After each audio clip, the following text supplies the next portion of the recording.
Well, hey, one and all youth, Pastor Paul here. And if we planned correctly, it means you're watching this in February. Valentine's Day is just around the corner. That means love is in the air, roses are blooming, heart candies are causing tummy aches everywhere, and everybody's hard launching on their Instagram feeds. For the older folks, that means that everyone is announcing their relationships, they're making it official, they're going steady. And it's in this season that we want to talk a little bit about the topic of relationships. So we've titled this series, What is Love? Baby, don't hurt me. Baby, don't hurt me. Now, I know the last thing that you guys want to hear is a bunch of old dudes talking about who to date or whatever. But can I be honest? The internet is filled with so many people telling you exactly how to date, who to date, what tips and tricks you need to employ, how to slide into DMs, how to trick this system into getting what you want. And if I'm being honest, it seems pretty messed up sometimes. I mean, there's straight up darkness, especially in the realm of dating and relationships, how to use people to get what you want. It feels really gross. And I don't think we would be doing our jobs correctly if we didn't speak into this darkness, at least for a little bit. And so for the next 3 weeks, we're going to be talking about dating, romance, relationships. Now, for some of you, you want to check out immediately. You don't want to hear about it. And for others, you're like, yeah, finally, we're going to get to talk about it. But can I be doubly honest with you? If I'm being real, I don't think the church has done the best job talking about dating either, especially in the realm of singleness. Now, I do think that the church has a better grasp on dating than the world for sure. But I've been in the church my whole life, and I feel like we may have made some missteps, especially talking about singleness, being single. And that's what this week is going to be about.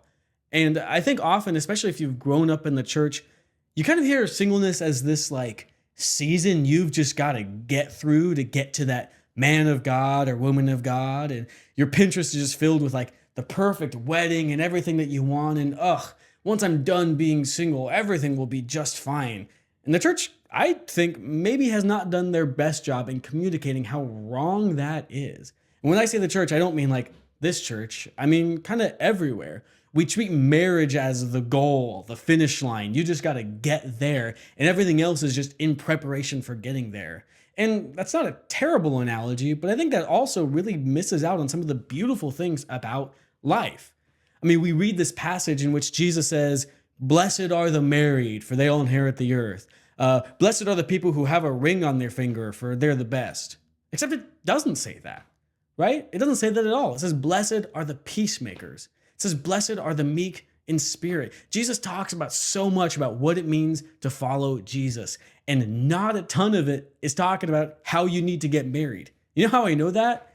Because Jesus, God of the universe in human form, was never married. Some of the biggest people, biggest characters in this Bible were not married.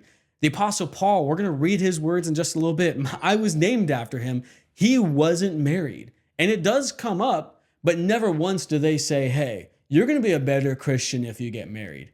I was genuinely told this, that I would be a better pastor if I was married. I'm not joking. Somebody said that to me a few years ago, and it never left my brain. Not because I believed them, but because I thought about, man, you're missing out on so much life if you think that that's it. And if I'm being honest, I think I'm an okay pastor. Maybe if I was married, maybe I would be better. I don't know. Anyways, the Bible is filled with wisdom about these topics, and Pastor Noah and Pastor Luke are going to be talking about dating and marriage. But to be honest, chances are I don't think any of you guys are married watching this video. At least you shouldn't be. And maybe some of you are dating, maybe some of you aren't. But if you're watching this, you either are single or have been single, and maybe you will be single. I don't know about that relationship of yours. But this concept of singleness is in the Bible. We just talked about him earlier, but the Apostle Paul, who was single his whole life, says this in his letter to a church in Corinth. He says, "I wish that all were as I myself am," meaning I wish everyone was single. He said, "But each has a particular gift from God, one having one kind and another a different kind. To the unmarried and the widows, I say that it is good for them to remain unmarried as I am." So Paul kind of says the opposite. Paul's not out here saying hey, once you find somebody, you got to get married ASAP. He doesn't say, oh, you got to stop being single. He says, I wish everyone was single like I am. So what gives? How did we get to this idea of marriage being the end goal, the finish line? Yet we've got somebody in the Bible, writing the Bible, who's saying you guys should remain unmarried. Now, there are some practical answers to this that we're going to talk about in just a second, but I want that to sit for just a second. That some of the biggest people in the Bible, some of the most influential people, marriage wasn't even a part of their prerogative. Now, that doesn't mean that marriage is bad. No, marriage is awesome if done well. And I can't wait for you guys to hear from Pastor Luke in just a little bit because he talks about it and he does an amazing job talking about it. But often I want us to recognize that it's okay, whatever your relationship status is. It's okay as long as you are pursuing what God has for you. So why does Paul see this singleness as such a gift? Well, he lays out some practical advantages first. Kind of the biggest advantage that Paul brings up is this idea that when you are single, when you're by yourself, you can do some amazing things. You are flexible. You can focus on what God has for you. Because the thing is, when you're married, and even when you're in a relationship, you're kind of doing life with somebody else. Not only are you responsible for yourself, but you're responsible for somebody else. And that's a huge responsibility. Pastor Noah is going to talk about that next week. But Paul says that things are so important for him. His goal, his mission in spreading the message of Jesus is so important that he's like, I got to do that. And he said, I wish everybody was like me because we could focus on spreading the message of Jesus. And that's not to say that you need to remain single for the rest of your life in order to spread Jesus. But that is saying that there are things that are incredibly important. And while marriage is important, it's not the most important thing.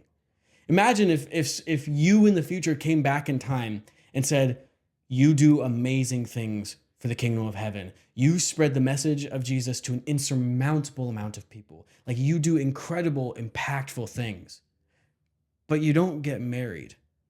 How would that sit with us? Would we be okay with that? Would we be excited about the work that we get to do for the good that we get to spread? Again, I'm not trying to harp on marriage. What I am trying to say is, at least for the authors of the Bible, there are so many more important things out there. And Paul says, I want to be flexible. I want to be able to focus. I want to be able to do these things that matter to me. And if marriage is important to you, if being a good boyfriend or a good girlfriend, a good spouse, if that is important to you, then you should do it to the best of your ability. You should work hard at it. But if you have things that are important to you, you should pursue them, and you shouldn't be pursuing marriage or dating just because you think that you're supposed to. Maybe this is the first time you've heard that from an adult. You are allowed to not want to be married. You are allowed to not want to date somebody. I don't know if that's most of you. I don't know if that's any of you, but maybe this is the first time you've heard it. There are lots of really, really cool things out there. And if there are things that you want to pursue, if there's things that God wants you to pursue, then you should do that. But don't think that marriage is this thing that you do simply because you have to do it. I'm going to share a personal story, and I hope she's not watching this, to be honest, but I was dating a girl a few years ago, and this was back when I was, 19 or 20, and I grew up in the church. I grew up with the church telling me how to be a good husband, how to be a good boyfriend. Like, this is what a man of God looks like. This is what a woman of God looks like. And I started dating this girl mostly because I thought that I was supposed to. And if I'm going to be honest, I didn't super love this girl. I liked her, and she was nice and she was cool and she was kind. But the biggest reason why I was dating her was because I thought that I was supposed to. Because really, when that person said to me, I would be a better pastor if I were married, I really did think that that didn't affect me. But the sentiment of this is what you're supposed to do really did. And so what I want you guys to know is that you shouldn't be trying to seek out a relationship with somebody else unless you really care for that person, unless you really want that person. And I'm going to tell you right now, as your pastor, I'm not going to tell you that you need to be married, that you need to be dating. There's so many other really cool things out there for you. However, I do want to address kind of the opposite of the pendulum. I'm sure maybe there are some of you who are thinking to yourself, I'm better because I'm single. I'm better off because I'm by myself. Maybe you're hearing this and you're thinking, well, maybe I should be single so that I can be better. Maybe I should stay by myself so that I can do all the really cool things. And I just want to say this, be careful with that as well. Because one of the first things that God says about you is that you are a relational being. You and I, we are creatures that are made to be in relationships. One of the first thing that God says about you, God says about me, is it is not good for humans to be alone. That's in Genesis 2. It is not good for the humans to be alone. Fact of the matter is, we are relational beings. Now, that doesn't necessarily mean that we all have to be in romantic relationships, but look around you. Chances are you're watching this video with other people. Think about the relationships that you're building with those people. They don't have to be romantic, but they are building you. You're meant to do this with other people. You are not meant to do this life alone. Now, again, that doesn't mean that you need to have a boyfriend or girlfriend, but it does mean you need to have community. In just a little bit, we're going to be going off into community groups. Those relationships matter. Don't think that just because you're by yourself, you're the most efficient. That's not true at all. If you try to do this life alone, you're going to burn out, you're going to crash, and you're going to miss out again on the awesome stuff that God has for you. The truth of the matter is, there are two relationships that matter while you are single. I know when you're single, you think you're not in a relationship at all, but you are. You're actually in two. The first relationship that you're in is a relationship with God. I know it sounds like a cliche, right? I bet you weren't expecting that here at a church. But it really is the truth, because the first thing God says about you, the first thing God says about you more than anything else is you are good. That's in Genesis 1. When God made you, God looked at you, God saw you and said, you are good. Now, why do I bring this up in the conversation of relationships?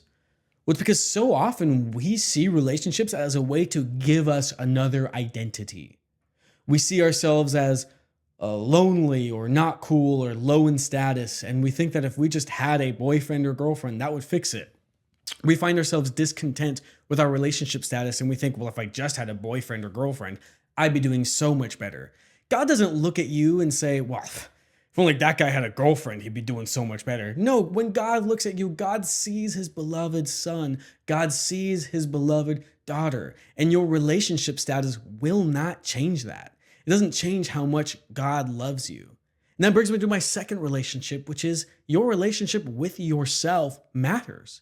Especially when we talk about being single, your relationship with yourself is absolutely important. If you feel alone while you are single, you will feel alone in a relationship. I'm going to say that again.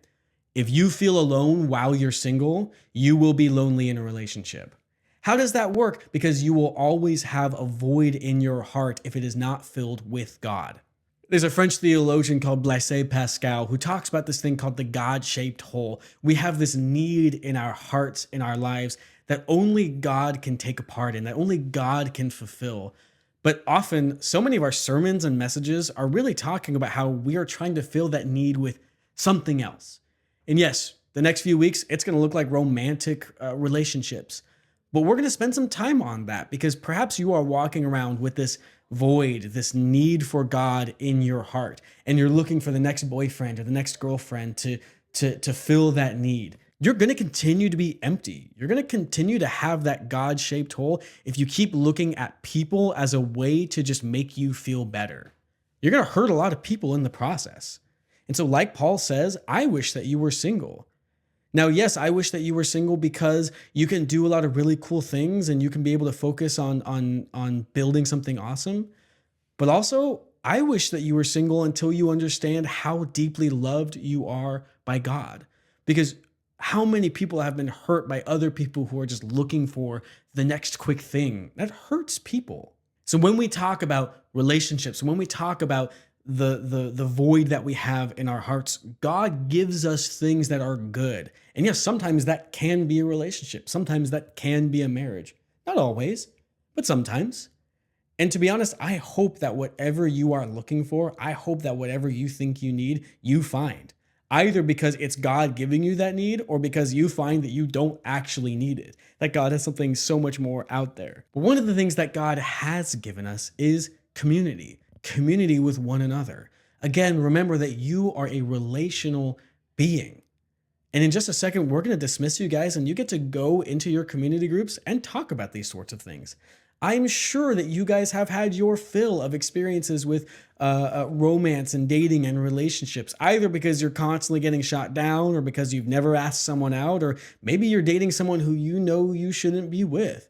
Maybe you're dating someone who is fantastic, who is a godsend. Whatever it is, I can't tell you what it is, but I know that you can. And I look forward to hearing about the conversations that you guys are having.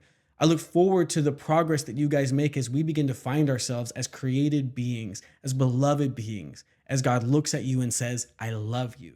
There's no relationship that will fill that. And again, next week, Noah's going to be talking about dating. What does healthy dating look like in a godly context? But that's next week. And if we don't understand first and foremost that not only is our singleness a gift, but our singleness is nothing to be ashamed of, and that God looks at you and says, I love you no matter who you're dating or who you're not dating. And until we can find ourselves content in whatever state of life we're in, we're never going to be satisfied. And I hope that we recognize that. So till next week, have fun in your groups.